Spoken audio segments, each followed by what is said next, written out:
Lethargic Sloth here, and it's time for my first ever review of Hungary at the Eurovision Song Contest. Last year there were two countries I didn't get to review because I ran out of time, frankly, and that was Belarus and Hungary. So this year I am getting to all the songs because I got on it in a timely manner. So that's good. Let's jump right into it. Hungary will be represented at Eurovision 2018 by AWS with the song Viszlát nyár. If I had to describe the song in one word, it's going to be electric. The song is powerful, it's fast, it's strong. There's so much energy in the song, in the staging, in the band, in the performance, and listening to this you can just feel it. Even if you cannot speak Hungarian, you can almost feel what they're saying and the power in what they're saying, just based on listening to it. So before I start the present day review of the song, I'll kind of let you know what's been going on in my head for the past month. I've delayed this video for a long time because really I didn't know how to feel about the song. Sometimes I do that where I love a song or I hate a song right away, and I know how I feel about those songs. And then others, I'm kind of in the middle, and I need time to process. And this is the type of song that I really needed to process. When I first listened to the song, I was blown away. It was so good the first 2 minutes. And then came the screaming part. I'm not a fan of disco, and I'm not a fan of screaming in music. I can't stand that. But after listening to it many times and giving it a fair chance, I can understand and see why that is included in this song. During the portions of the screaming section, from what I've heard and seen, he's saying goodbye in Hungarian to his dead father, and it's emotional and powerful, and it fits the song. Now, me making this review a month ago, I would have completely missed that and jumped to conclusions that, oh, that terrible screaming. Well, now I can see that it's an important aspect of the song. And there is a reason why it's there, as in there's a reason why a lot of nuances are included in songs. So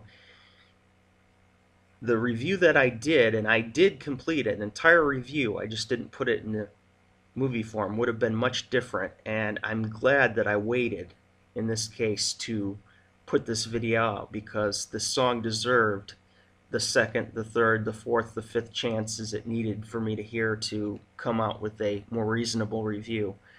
So on that note, let's get to the actual review. So what's good about this song?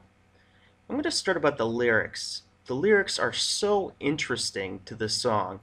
They were actually written by the singer Ors himself, and it begins with the dying man talking to his son about the legacy that carries on after people pass away. And while this man doesn't want to be forgotten, he's saying, you can have a piece of me. There's also the message that, hey, I want you to live on, I want you to go on and be happy in your lives. Keep living even though I can't be there with you, you will always have a part of me. So it really is quite a beautiful message in the song itself. The energy of the song is amazing. It's raw, real, electric, right in your face. It's exactly what we need after a sea of ballads and slow songs. Actually, this could probably hurt the slow song that comes directly after this one, because this one will overlap it so much. That's why it's imperative to see running order before I can make my predictions. The singer Ors is completely competent and skilled. It takes a lot of skill to be able to sing like he does, and also to be able to stay in tune while performing these screams or growls. There is believability in the performance, as you can tell that this song means so much to him as it ties into the loss of his father. When Ausch was announced as the winner, you could see the emotion in his eyes. He had tears in his eyes when he found out they won the national selection, and there is nothing authentic that tops that. He looked shocked. You can't write off the authentic in this song due to your own biases of genre. If the lyrics are not sentimental enough for you, go check out the music video to this song, and you may feel differently. The drumming and guitar are incredible in this song. There is pure skill here in this band. All parts of the song work together to form a strong conglomerate. All cogs and pieces are recognized and given their chance to shine during the performance. So what are some potential problems with this song? There really is only one huge problem, and it's the elephant in the room. This song is divisive. Not in the way that songs with thinly veiled political messages are divisive, but with genre. Not everybody likes and appreciates this genre, and that's completely okay. What do you call this genre? I've seen a lot of arguing about this. Metal, hardcore, metalcore, punk, post-hardcore. Here in the USA, we'd probably call it metal or rock, or a mix. I don't know what you'd call it, and I'm not going to debate you on what to call it, but whatever it is, it's not going to please everybody. I worry that the division could hurt it with the jury, but I actually think this is a huge plus in the televotes. I think people will flock to vote for this song because they know it will need fan support to advance, and presumably after it qualifies for the finals, it will need that same fan support even more in the finals to push it to victory, if that is to be so. So what's my rating for this song? I've changed the rating probably 5 or 6 times now. I've gone back and forth. On my original video, it wasn't very high, and then I started really finding this appreciation and love for the song. It's a grower, and it's kept growing for me.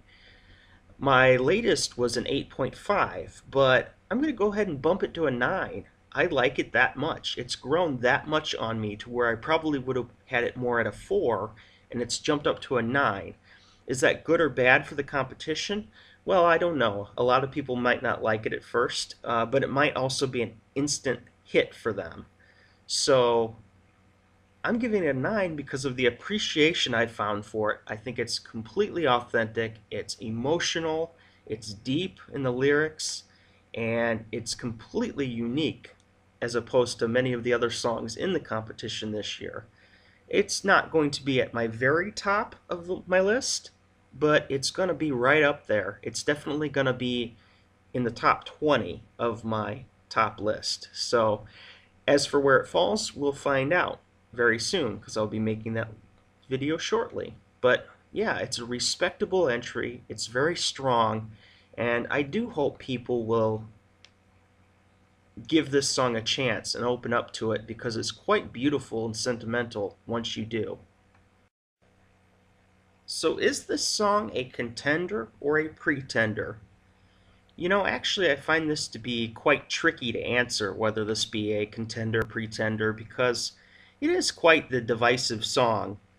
And, well, it is in a very competitive semifinal, at least in my opinion. A lot of people are saying that semifinal 2 is the weaker semifinal, but that doesn't mean it's easy to get through.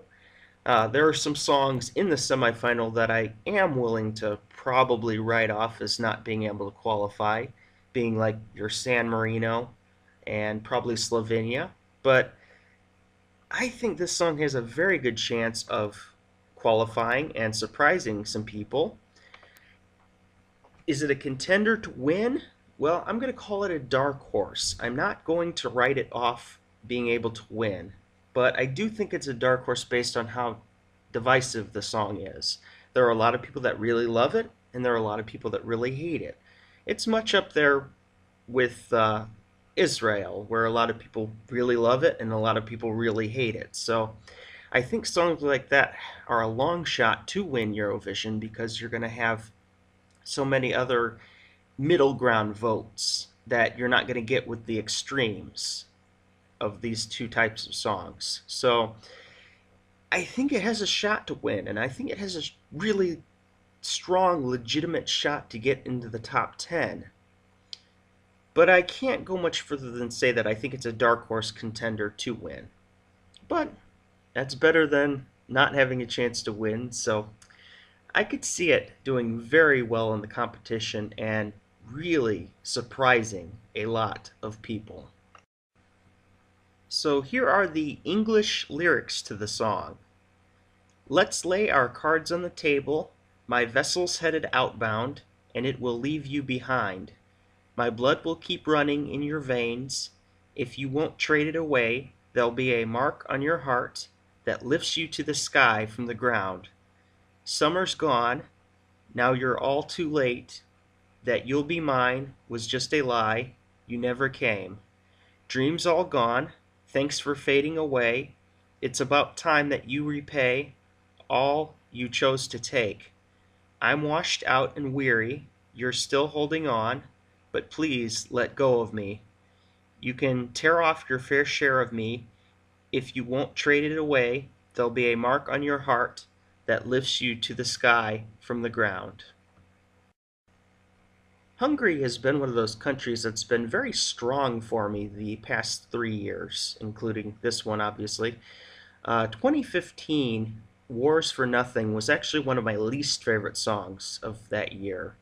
It was really near the bottom. I know there were a couple songs that I had that were behind it, but I wasn't a fan of the song. But then 2016, Freddie with Pioneer was my favorite song of that year. That was my number one. So then last year, I had Origo right at about 10. So yeah, I've really enjoyed the Hungarian entries, apart from 2015. I think Hungary has a very strong entry this year. It definitely sticks out in a year where a lot of songs stick out because we have so many genres. It's really going to be incredible to see who wins this because I believe this is a very wide open year and anybody has a shot to win if you're in the contender category.